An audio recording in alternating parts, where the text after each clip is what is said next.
Dive back into the neon pulse of a world where every heartbeat is a countdown to the next big revelation. We capture the rhythm of the city and the soul of the survivor in high definition. Hit subscribe now and keep your finger on the pulse of storytelling. I didn't cry when my brother told me I wasn't invited to his wedding. I just said, okay, and hung up the phone. What he didn't know was that the venue deposit he'd just paid, the one that cleared his account without a problem, had been covered by a wire transfer I'd sent 3 weeks earlier. The account he used was the one I'd been funding for 7 years. When you've been the quiet engine behind everything, you learn not to react, you learn to calculate. Let me go back. I grew up the oldest of 3 in a mid-sized city in Colorado. Denver, if you want the specifics, and I'll keep the geography straight because I know how confusing these stories get. My brother, I'll call him my brother because that's what he was to me for a long time, is 4 years younger. My sister-in-law, or the woman who would become her, I'd known since college. They met through me, actually. She was my roommate sophomore year. I introduced them at a birthday dinner I'd organized and paid for. I should have seen it then, the pattern. But you don't. Not when you're 22 and you think love is a straight line. After college, I landed a job at a tech company in Denver. Nothing glamorous, just solid. Database architecture, infrastructure support. I was good at it. By the time I was 27, I was making more than both my parents had ever made combined. And I want to be careful about how I say that because I'm not bragging. I'm telling you the context. Because that income became the foundation of a lot of other people's lives, and most of them never said thank you. My parents had bought a house in the late 90s that was now worth real money, but they'd refinanced it twice and the mortgage payments had become unmanageable after my dad's contracting business slowed down. I started helping them cover the gap in 2017.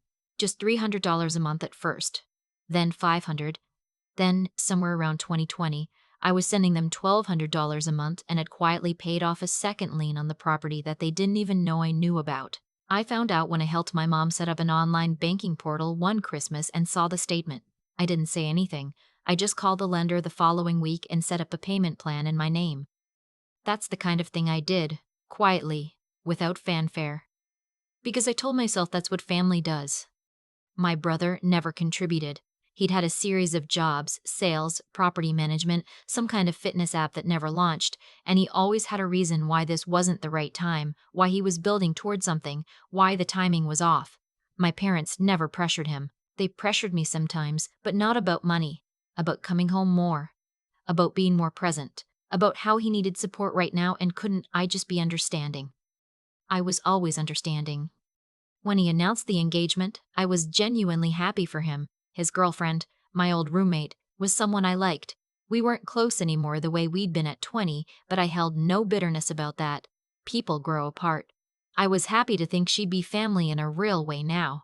I started mentally budgeting for a wedding gift. Something meaningful. I thought about what they'd need. 3 months before the wedding, my mom called me on a Tuesday night and said they were struggling to cover the venue deposit. It was $6,000, due in 10 days. She said my brother was working on it, but things were tight. I asked how tight. She said they were short the full amount. I transferred the $6,000 the next morning. I didn't ask for acknowledgement. I didn't make a production of it. I sent it to my parents' joint account the same way I sent every other payment. Clean, no drama, just done. 2 weeks later, my brother called me. The call started fine. He was talking about the venue, how great it looked, how excited they were. Then he got quiet for a second and said, "Hey, I need to talk to you about the wedding party." I told him sure, go ahead. He said that he and his fiancée had decided to keep the wedding party small, really small. Just close friends, people they saw regularly. He said it wasn't personal, but they'd decided not to include family in the formal party. And then he paused, and I thought that was the end of it, but it wasn't.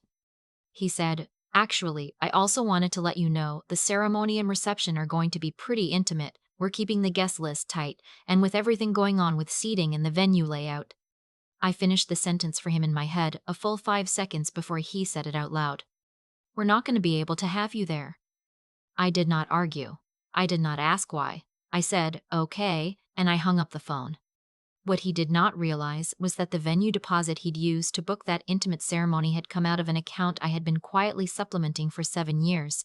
The house he still called home, The house my parents lived in, the house where his engagement photos had been taken on the back porch, had a mortgage that I had been covering for almost 4 years. I am not a vindictive person by nature. I want to say that clearly before I tell you what happened next. What I am is methodical. When I feel something deeply, I don't perform it. I process it.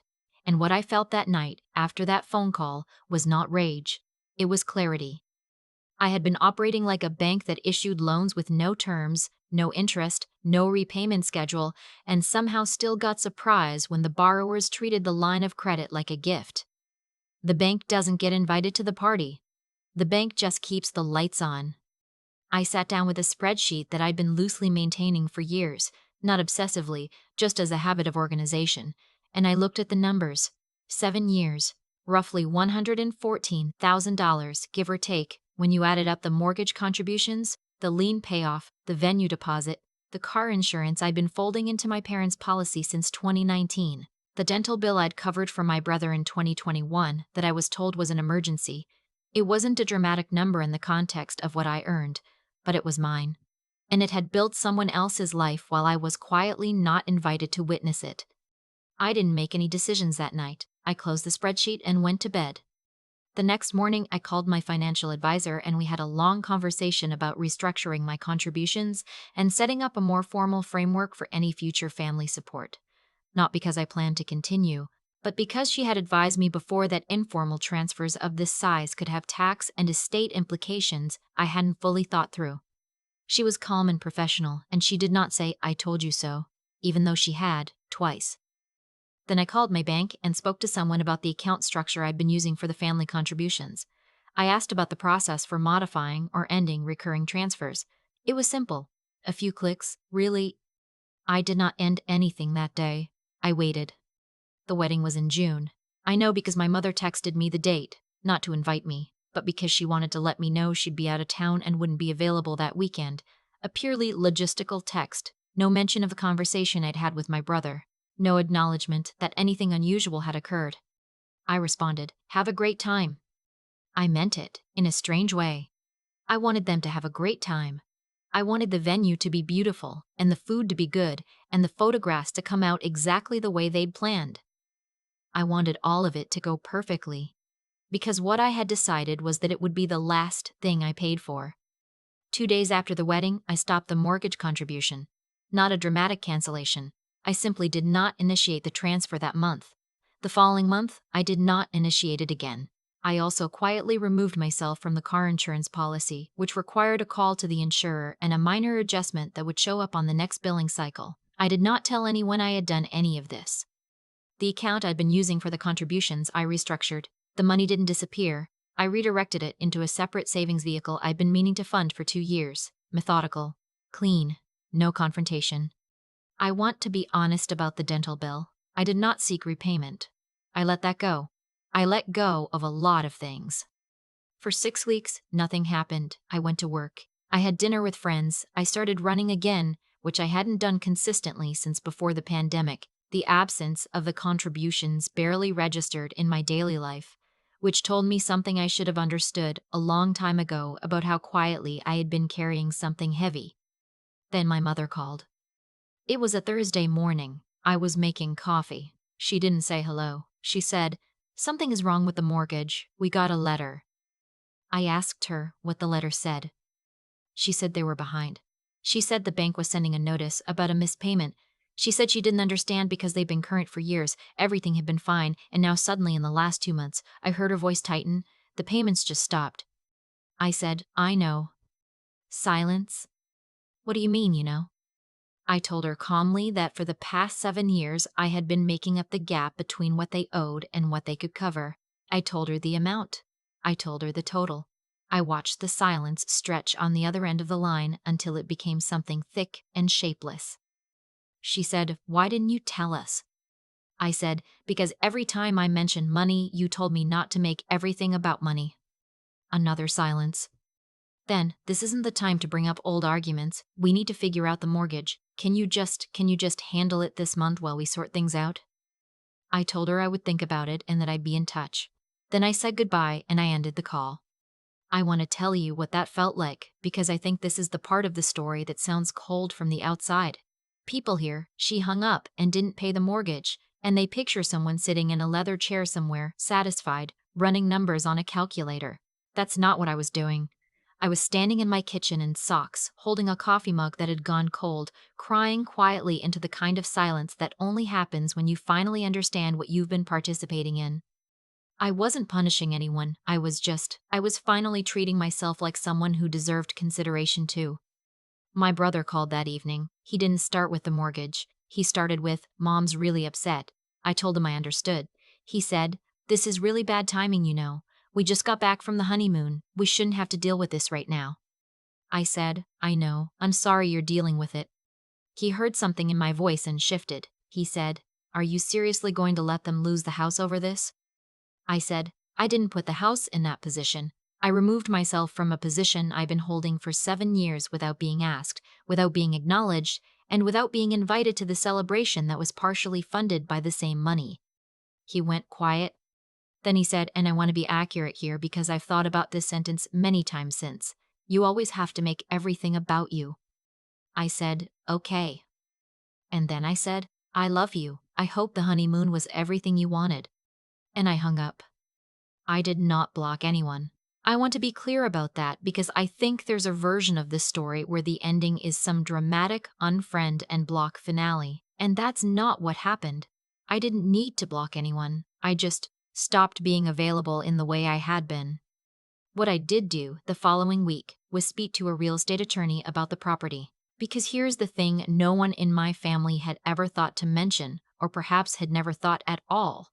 When I had paid off that second lien in 2020, the repayment agreement had included a clause that granted me a recorded interest in the property as security. My attorney at the time, a woman I'd found through a colleague, very competent, very no nonsense, had suggested it as standard protection, and I'd agreed without fully understanding how significant it might become. I had documentation. I had a recorded interest.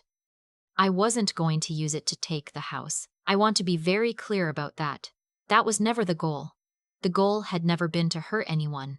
But I did want them to understand, completely and without ambiguity, what the actual situation was. I asked my attorney to send a letter to my parents, formal, professional, not threatening, simply outlining the recorded interest and noting that any decisions about the property going forward would need to include my awareness and consent. My mother called me screaming. That's not an exaggeration, she screamed. She said I was trying to steal the house. She said I had tricked them. She said no one in the family would ever forgive me for this. I let her finish. Then I said, "I am not trying to take anything. I'm asking you to acknowledge what I've been giving." The screaming stopped. She cried. Real crying, not performative. I had heard my mother cry maybe 3 times in my life, and this was different from those times. This was something cracking open. I didn't feel good about it. I want to be honest. I sat with the discomfort of it for a long time. But I also did not reverse course. What happened next took about 6 weeks to resolve, in the quiet way that family things resolve when everyone stops performing for each other and starts actually talking. My parents took out a formal home equity line of credit, something they could have done years ago, something that was available to them, and began managing the mortgage themselves. My brother and his wife offered to contribute a modest amount monthly, which my parents accepted. No one asked me to come back into the arrangement. I think they understood that door was closed. My attorney recommended I formally release the recorded interest in exchange for a written acknowledgement, not a demand letter, just a document that outlined what I had contributed over the years. A record. Something that existed on paper. My parents signed it. My brother did not, but he didn't need to. I keep that document in a folder on my desktop. I've never opened it since the day it was signed. I don't need to read it. I know what it says. My sister-in-law, and I'll call her that because she is, technically, my sister-in-law now, sent me a message about 3 months after all of this settled. It was long. She said she hadn't known the full scope of what I'd been contributing. She said she wished things had been different. She said she was sorry I hadn't been at the wedding. She did not ask me to forgive anyone. She just said she was sorry. I read the message twice. I didn't respond for 4 days. Then I wrote back 3 sentences that I appreciated her reaching out, that I hoped she and my brother were happy, and that I would always care about her as a person. I meant every word of it. I don't go home for holidays anymore, that's not a dramatic statement. It's just the natural consequence of a truth I'd been avoiding for years. That I was going home out of obligation, not belonging, and that obligation isn't love. It can look like love from a distance, especially when it comes with a wire transfer attached. But it isn't. The last thing I want to say is this. Someone will read this and think, she should have spoken up sooner. She should have had boundaries. She should have said something years ago and then none of this would have happened. And maybe that's true. I'm not interested in being right about that. I was doing what I thought love looked like. It took being uninvited from my own brother's wedding, a wedding I had quietly helped fund, to understand that love is not a line of credit. You are not the bank. And even banks have the right to close an account. I didn't go to the wedding. I didn't need to. The best gift I ever gave that family was 7 years of support. The second best gift I ever gave them was the clarity of its absence. You don't need a final confrontation. You don't need them to admit what they did. You don't need the scene. You just need to stop making the deposit and see what gets built, or doesn't get built, without you holding it up. I stopped. And what I found on the other side of that was myself, standing in my own kitchen, making coffee that stayed warm because I finally had time to drink it. There's a version of this story where I'm the villain, I know that. I've heard it in my mother's voice, and the silence after my brother said, "You always make everything about you." And I sat with that version long enough to know it doesn't hold up. Not because I'm defensive, but because I understand now what I was actually doing for all those years, and what it cost me to stop. What I did for my family wasn't wrong. Helping people you love isn't wrong. But I had confused generosity with invisibility, and I stayed invisible for so long that I started to believe I didn't have the right to take up space. That's not virtue. That's something else, something quieter and more corrosive that I dressed up as love, because love was easier to say than "I don't think I'm worth more than this." The thing about carrying people without telling them is that it creates a kind of moral debt that only you can see. I knew what I'd given. I kept the spreadsheet, I had the numbers, and I told myself the numbers didn't matter, that family wasn't transactional, that a good person doesn't keep score. But here's what I've learned. There's a difference between keeping score and knowing your own worth. One is bitterness, the other is clarity. I was confusing the two for years. My brother didn't exclude me from his wedding because he was evil.